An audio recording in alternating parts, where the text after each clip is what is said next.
Star Wars: The Rise of Skywalker is set to introduce many different elements of the Star Wars franchise into this movie by writer and director J.J. Abrams and Chris Terrio. This is Mike Zero. If you guys are new to the channel, do make sure to subscribe to see future Star Wars content.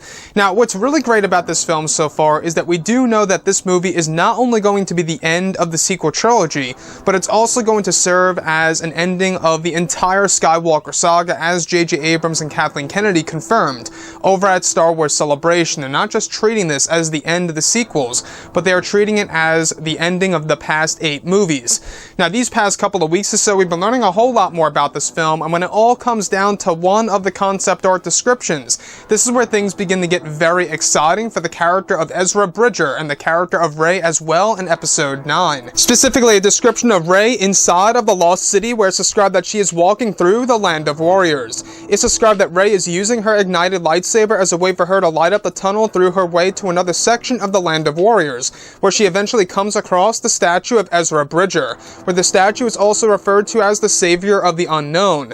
The next describes Rey discovering the Journal of Ezra, where it's described that Ezra kept many secrets inside of the book.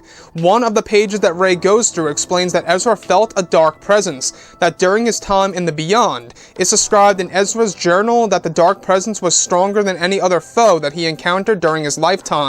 The next describes Rey going through the pages, where it's described that Ezra explains in the journal that the dark presence was felt from many different locations in the galaxy throughout his life.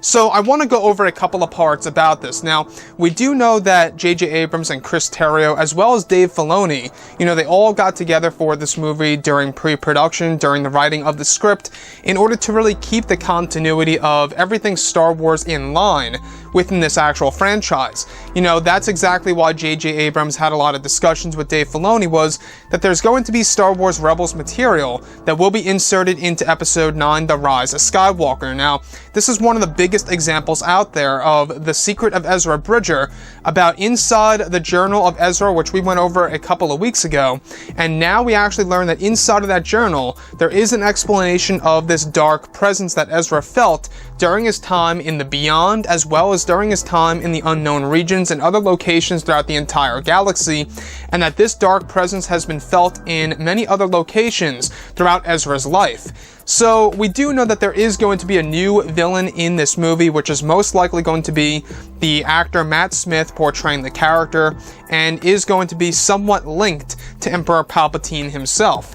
Now, what's really interesting about Ezra Bridger is that we do know that J.J. Abrams and Chris Terrio are doing a lot of things with Jedi lore in order to really introduce a lot of revelations involving Ezra that's going to be used in order to evolve the character of Rey.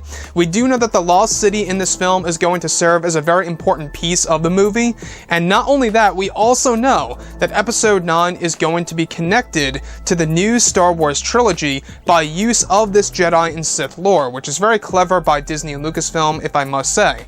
So the other piece that I do want to go over is that within the Journal of Ezra Bridger, it's also described that Ezra spent his time in the Beyond. Now, like we went over in the last video, the Beyond is basically a location within the galaxy itself that is said to be the origins of the galaxy and the Force itself. Basically, it seems like it's going to be the Star Wars version of the Big Bang, except it's a location that Force users are able to go to that will benefit themselves from gaining a certain power, whether you're a light side or dark side user.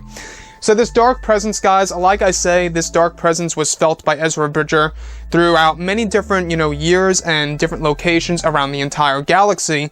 And it really does bring up the big question as to exactly what this dark presence really is that Ezra Bridger felt, that was actually described inside of his journal, which by the way, Rey takes Ezra's journal and stacks it in her backpack, bring both Kylo Ren and Rey together.